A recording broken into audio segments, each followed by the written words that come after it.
Iron Line History. History remembers June 6, 1944, as the day the West came back to Europe. The landing craft, the ramps dropping into the surf, the men moving through smoke toward the beaches of Normandy. For most people, D-Day begins at dawn. But part of the price was paid in darkness. 6 weeks before the real invasion, on the quiet south coast of England, another invasion force went to sea. It was not crossing to France. It was not storming the real Utah beach. It was only a rehearsal. That was the word everyone used. Rehearsal. Something controlled. Something planned. Something that happens before the real danger begins. But in the black water of Lime Bay, the rehearsal became the danger. Ships burned. Radios failed. Men jumped into freezing water, wearing gear they had never been properly taught to use. And by morning, hundreds of American soldiers and sailors were gone before they ever saw Normandy.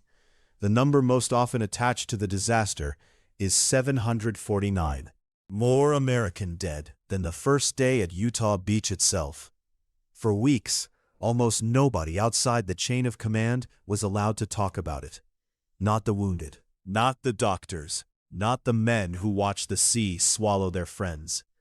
And at Supreme Allied Headquarters, the first fear was not only the death toll. There was another question, sharper and colder. Had the Germans captured anyone who knew the secret plan for D-Day? Because among the missing were officers with access to some of the most guarded information in the Allied war effort. The timing, the beaches, the landing sectors, the plan that had taken years to build. If even one of those men had fallen alive into German hands, the invasion of Europe might have had to change before it even began. This was not one mistake. It was a chain. A beach chosen because it looked like France.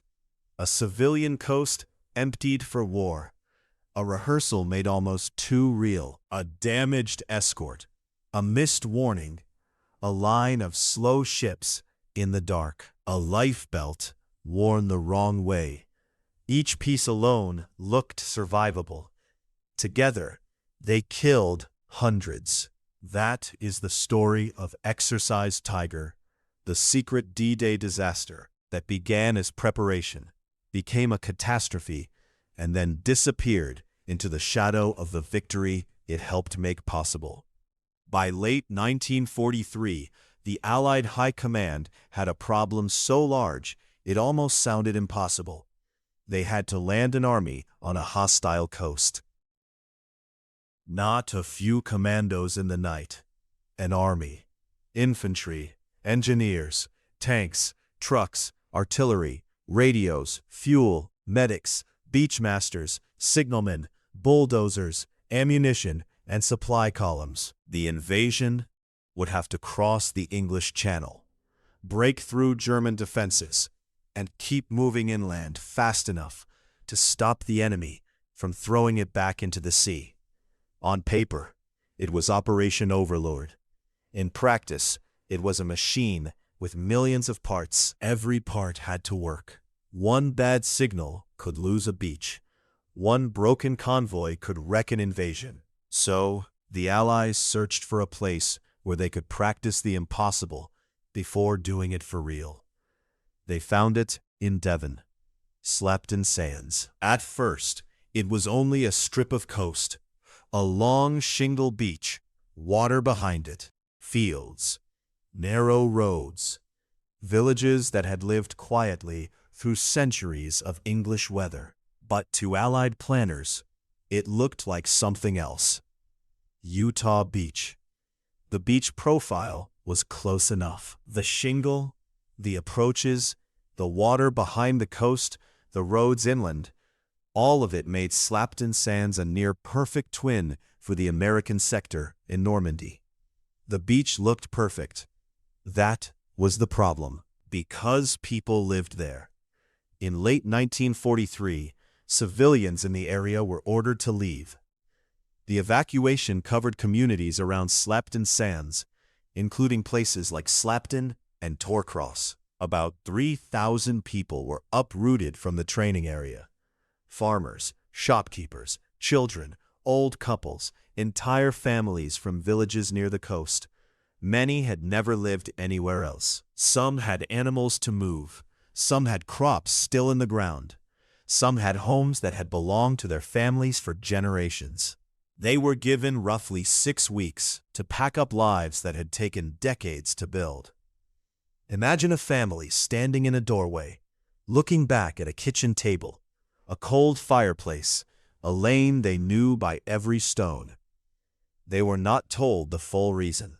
They only knew the war needed their home. By the time the Americans arrived, the villages had become ghost places. No ordinary traffic, no shop windows, no children on the roads, only military trucks, signs, sentries, and the sound of an invasion being assembled on English soil. There is a kind of violence in that too. No bomb, no gunfire, just an order on paper that turns a living coast into a battlefield before a battle has even begun. The plan for Exercise Tiger was simple in theory. Make the rehearsal as close to Normandy as possible. Use the real landing ships. Use the real routes. Load the men with real gear. Let them hear real naval fire. Let them feel the confusion before the confusion can kill them in France. The logic was harsh, but it made sense. A soldier who first hears naval guns on D-Day may freeze. A driver who first tries to get a truck off an LST under fire may jam the ramp. A unit that has never moved through smoke, noise, and a crowded beach may fall apart when every second matters. Realism was supposed to save lives, but realism has a cost. On the morning of April 27th, even before the German attack, Exercise Tiger had already shown how dangerous realism could become. Live fire, delays, and communications trouble created confusion during the landing phase. Later accounts argued over exactly how many men were killed or injured in that part of the exercise, and some dramatic numbers remain disputed. But the warning was already there. This was not a safe practice run. This was a war machine testing itself under pressure, and machines under pressure reveal their weak points. At Slapton Sands, those weak points were beginning to show, not as one giant failure, as small things. Timing, signals, assumptions, instructions that everyone thought someone else had received. The beach was ready, the ships were loaded, the men were moving. And out at sea, Convoy T4 was about to enter the dark. On the night of April 27, 1944, Convoy T4 moved into Lime Bay. 8 American LSTs, landing ship, tank. The name sounds plain, almost boring, but an LST was one of the most important vessels in the coming invasion. It could carry heavy war directly onto a beach. Its bow doors opened, a ramp dropped, and vehicles could drive out toward shore. Trucks, tanks, artillery, fuel, equipment, everything an army needed once the first men were on land. Without ships like these, D-Day could not happen. But the same design that made an LST useful also made it vulnerable. It was nearly 400 feet long. It was broad. It was flat-bottomed. It was slow. Crews joked that LST stood for Large Slow Target. It was a joke with teeth. Inside those ships were men who expected their first real danger to come in France. Some were engineers and service troops. Some were support units. These were the men who turn an invasion from a landing into a beachhead. Drivers, mechanics, fuel handlers, quartermasters, men who keep the machine alive after the first wave lands. They were not expecting a night battle in English waters. To protect the convoy, the Royal Navy assigned escorts. But the channel was crowded with danger and responsibility. Mines, aircraft, submarines, German coastal forces, patrols, invasion rehearsals, and the massive pressure of Overlord all competed for ships. Convoy T4 needed protection. It did not get much. One of the assigned escorts, HMS Scimitar, was damaged in a collision and had to leave for repairs. Scimitar was the heavier shield. Without her, the convoy was left with HMS Azalea and the hope that a replacement destroyer would arrive in time. Hope is not an escort. Worse, the American ships did not fully understand how exposed they had become. Picture the convoy commander looking out into the darkness. He sees the line of LSTs. He knows this is a rehearsal. He knows everyone is tired. Everyone is tense. Everyone is trying to follow the plan. But he does not have the one thing he needs most: a clear picture. The second shield is gone. A replacement is somewhere behind. The convoy is still moving, and the next failure is already waiting in the radio net. In a night operation, a convoy is protected not only by guns, but by voices.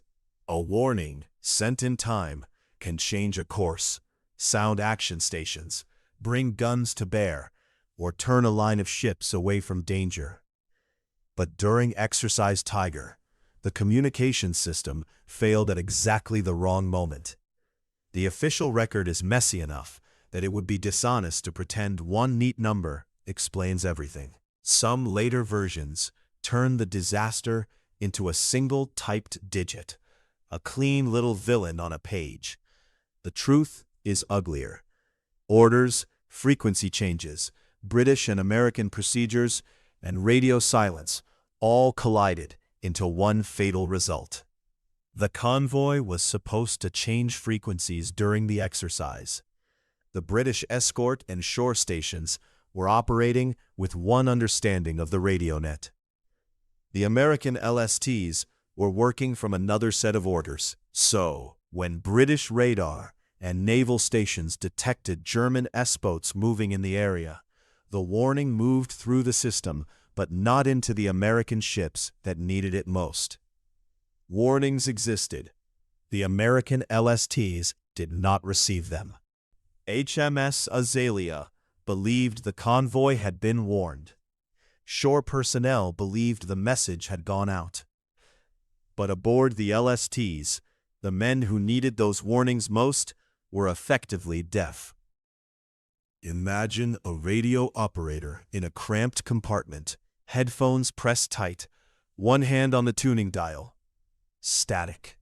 Maybe a burst of noise that sounds like nothing. Outside, the sea is dark. Somewhere else, a warning is moving through the night. But to his ship, it might as well be sealed in a bottle and thrown into the channel. That is the terror of this kind of failure. No explosion, no alarm, no visible wound in the system, just silence where there should have been a voice. Across the water, the Germans were not silent. The Kriegsmarine still had fast boats in Cherbourg, and the S-boat crews knew the channel was full of opportunity. They did not need to understand the whole secret of Overlord. They did not need a map of Utah Beach. They only needed targets. 9 German S-boats left Cherbourg that night, a striking force built for exactly this kind of attack. Fast, low, hard to see, armed with torpedoes and guns, made to hit a convoy before the convoy fully understood it had been found. Some reconstructions identify 6 boats from one German fast boat flotilla and 3 from another. The exact administrative detail matters less than the tactical fact. 9 fast predators were now moving through a night full of slow prey. Around 1:30 in the morning, the German boats sighted dark silhouettes. Large ships, slow ships, ships that did not look like ordinary merchantmen. The Germans had not set out with a sign over the water saying, "Exercise Tiger." They had found what war gives to men who are hunting at night. A target that should not have been so exposed. Convoy T4 was not yet under attack, but the trap had already closed. The escort screen was thin. The replacement had not arrived. The radio net had failed. The ships were slow. The enemy was fast, and most of the men inside the LSTs still believed they were only practicing. After midnight, Lime Bay settled into a darkness where distance became guesswork. Engines throbbed. Water slapped against steel. On the LSTs, men tried to sleep in crowded spaces surrounded by oil, paint, wet clothing, machinery, gasoline, and ammunition. Some lay near vehicles. Some waited beside gear that would be driven ashore in the morning. Others simply tried to rest before the next phase of a rehearsal that already felt too real. Out in the dark, the S-boats came in low and fast. They were not battleships. They were not great steel monsters with towering funnels. They were quick, hard-edged attack craft that lived in the narrow space between being seen and being too late to stop. At first, the American ships did not understand what was coming. There was no clear warning, no clean order, no voice saying, "Enemy torpedo boats are closing." The night stayed quiet. That may be the most frightening part. Not the explosion, the quiet before it. At about 2:07 in the morning, a torpedo struck LST 507. The hit was devastating. Power failed. Fire spread. The ship, loaded for a realistic invasion rehearsal, became a burning trap. Vehicles, fuel, ammunition, sleeping men, steel compartments, everything that had made the rehearsal useful now made the disaster worse. Men woke into a battle with no front line and no beach. Some did not know what had hit them. Some thought it might be a mine. Some thought aircraft. Some had no time for any thought at all. Smoke moved through compartments. Flame turned the night orange. The burning ship did what fire always does at sea. It destroyed darkness, but not in a way that helped anyone. LST 507 became a torch in the middle of the bay. Its flames threw light across the water and turned other ships into silhouettes. That helped survivors see the sea. It also helped everyone else see them. The fire gave men a direction to fear. It gave gunners shapes to shoot at. It turned the water into a theater of shadows. And in that confusion, the rest of the convoy was still trying to understand whether it was being attacked by boats, aircraft, submarines, or ghosts. 10 minutes can be nothing. 10 minutes can be everything. At about 2:17, LST 531 was hit. 2 torpedoes struck. The ship went down with terrifying speed. Later accounts often say she sank in only minutes, and some place the time at roughly 6.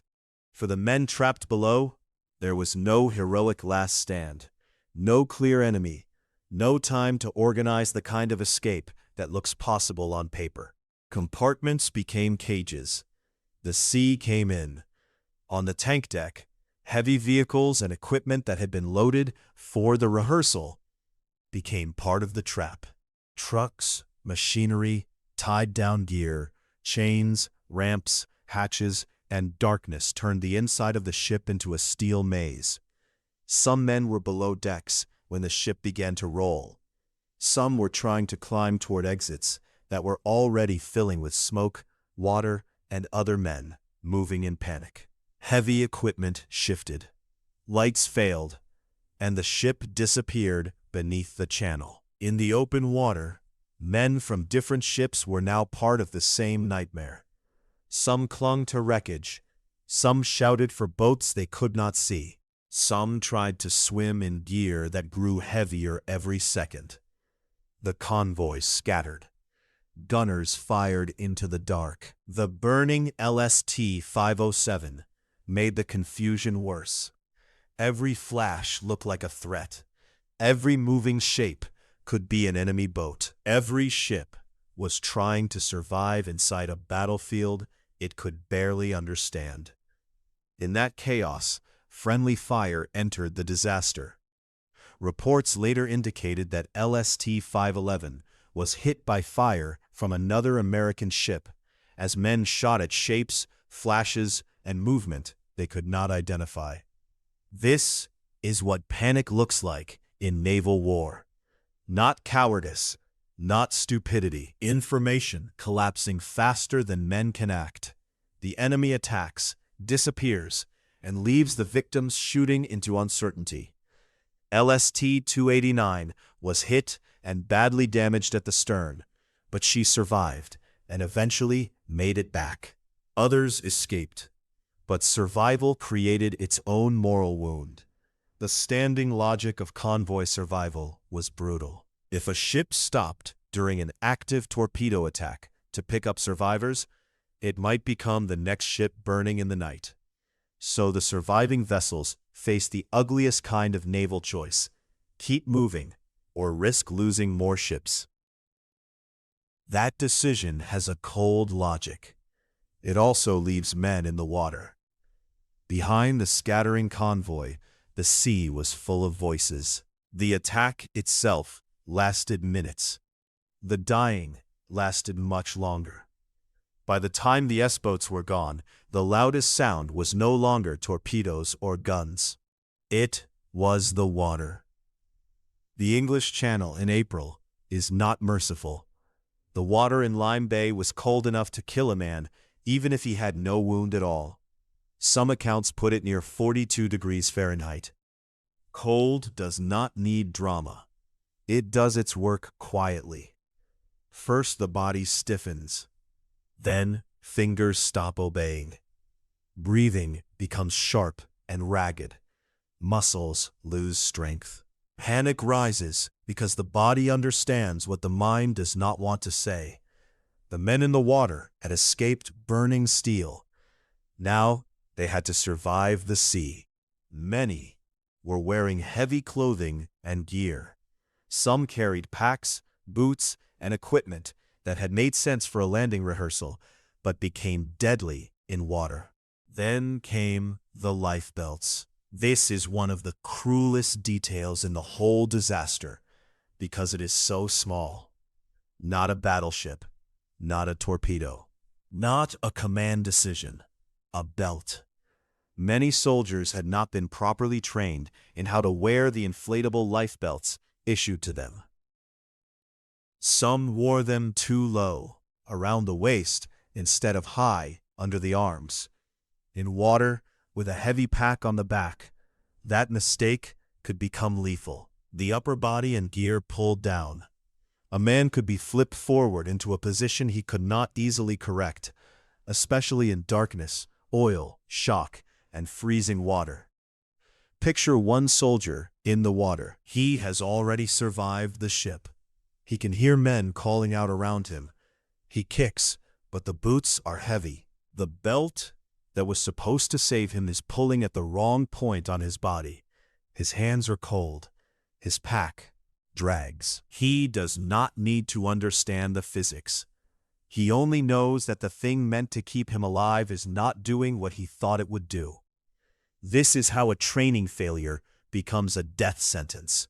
Rescue did come, but not fast enough for many of the men in the water. Ships had scattered. Commanders feared the S-boats might still be nearby. Communications were still confused. The night itself worked against rescue. When rescue vessels returned, they entered a scene that survivors would carry for the rest of their lives. Not a battlefield in the usual sense. No trench, no beachhead. Just cold water, fuel, wreckage, floating debris, and men who had been training for a battle that had not yet started. By dawn, the scale of the loss was becoming clear. But at Supreme Allied headquarters, grief had to share the room with fear. The dead were not only dead. Some of them carried secrets. Among the missing were officers with high-level clearance connected to the D-Day plan. The security classification remembered in this story is bigot, a term used for personnel cleared into the most sensitive details of the invasion. These were not ordinary details.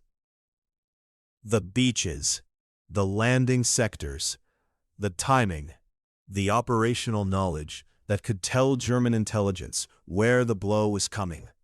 The Allies had spent months hiding the real target of the invasion. They had built deception plans, controlled radio traffic, created false impressions, and tried to convince Hitler that the main attack might fall somewhere else. Now, the sea had taken men who may have known enough to endanger that secrecy. The question was simple.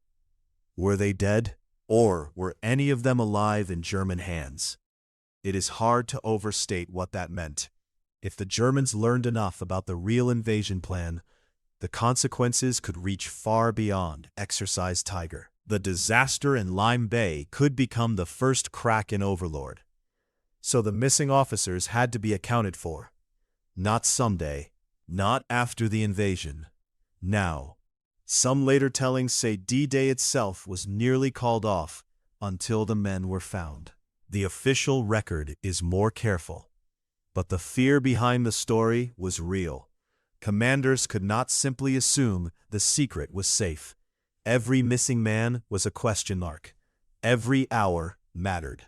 Only when the missing officers were accounted for as dead could commanders breathe again. The information had not reached the enemy. D-Day could continue. But that answer created another problem. How do you explain a disaster this large without telling the Germans what they had hit? How do you tell families the truth without telling the enemy the same thing? How do you bury hundreds of men inside a secret that still has 6 weeks to live? The answer was silence. And silence has a way of breeding myths. For decades, people called it a cover-up, mass graves, hidden records, a disaster erased from history, generals burying their shame under the glory of D-Day. Those stories are powerful because they give the tragedy a clear villain. And after a disaster this large, people want a villain they can name. The truth is stranger and colder. The silence was real. The reason for it was real, too.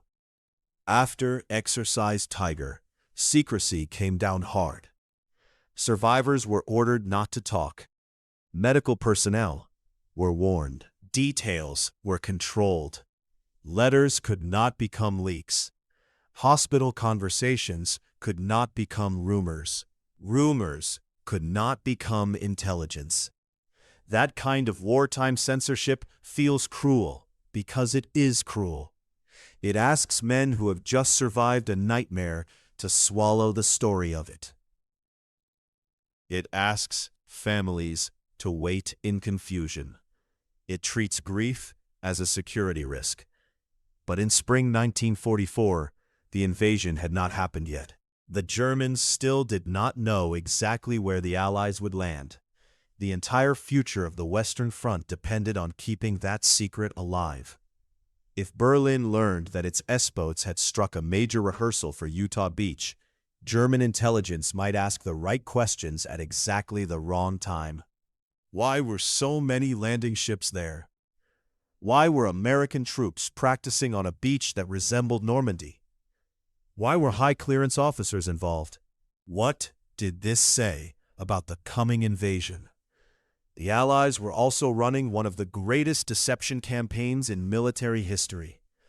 Operation Fortitude worked to convince Hitler and the German High Command that the main invasion might come at Pas-de-Calais, rather than Normandy. False radio traffic, double agents, dummy equipment, and controlled leaks all formed a wall of misdirection. Exercise Tiger punched a hole in that wall. The quickest way to make the hole larger would have been to announce the disaster too soon. So the story was suppressed while it still mattered. That does not make commanders blameless. It does not erase the communication failures.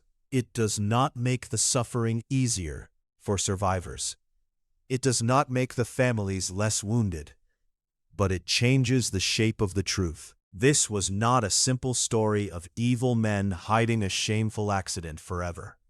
It was a brutal wartime blackout around a disaster that could have exposed the invasion plan. And after Normandy was secure, the wall began to crack. Information about the tragedy appeared in press reports later in 1944. The event entered official histories. It was not impossible for researchers to find. But by then, the world had moved. Paris was being liberated. Armies were racing across France. The public memory of the war was filling with larger images. Omaha, Utah, hedgerows, Patton, Paris, the road to Germany. Exercise Tiger did not vanish because no one had ever written it down. It vanished because victory is loud, and some losses are quiet. The men of Convoy T4 were caught in that silence. They had died before the story everyone wanted to tell had even begun. But commanders did not forget the lessons. That is the grim bargain at the center of the disaster. The dead could not be brought back, but their deaths changed what happened next. Military manuals are often written in blood. Not because anyone wants them to be, because armies tend to learn the hardest lessons only after men have paid for the old mistakes. Exercise Tiger exposed failures that could not be ignored. Communications had failed. Escort protection had been too thin. Warnings had not reached the ships that needed them. Lifebelt training had been inadequate. Rescue procedures had not matched the human reality of men dying in cold water. Every one of those lessons mattered, because D-Day was still ahead. The Allies had 6 weeks. 6 weeks to make sure British and American forces could hear each other. 6 weeks to teach men how to wear the gear that might keep them alive. 6 weeks to rethink rescue. That last lesson mattered. At Exercise Tiger, men in the water had waited too long because the surviving ships were trying not to become new targets. Before D-Day, the Allies worked to make rescue a planned part of the landing system, not an improvised mercy after disaster had already happened.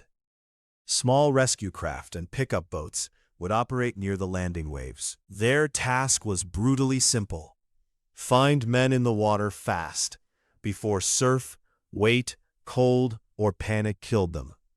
6 weeks to turn a secret disaster into practical survival. Nothing can make 749 dead into an acceptable price, but the corrections mattered.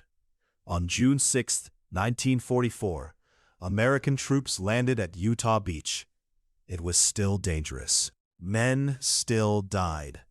Nothing about D-Day was easy, but Utah became the most successful of the American beaches. Casualties there were far lower than planners had feared. The landing force moved inland. The beachhead held. The machinery of invasion, for all its chaos, worked. And behind that success stood the lessons of Slapton Sands. Today, Slapton Sands is quiet again. The villages are no longer sealed training zones. The beach is no longer filled with landing ships and live fire. Waves come in over the stones, and the English coast looks peaceful in the way old battle places often do when time has done its work. But the story is still there. There is a Sherman tank near the shore, recovered from the sea decades later and turned into a memorial. It stands as a strange kind of witness, not polished, not heroic in the usual sense, just steel, memory, and weather. The men of Exercise Tiger never became the image of D-Day. They were not filmed storming the French beaches. They did not become the faces in the famous photographs. Most people who know Normandy do not know their names, but they were part of the cost. They paid before the invasion. A damaged escort disappeared from the screen. A warning missed the men it was meant to protect. 9 German S-boats found a line of slow targets in the dark, and hundreds of Americans died 6 weeks before the world learned the names of the beaches they were training to reach. When we remember D-Day, we usually begin at dawn on June 6th. Maybe we should begin earlier. In the dark, in Lime Bay, with engines low, radios silent, and men who thought they were still only practicing. Because part of the price of Normandy was paid before Normandy began.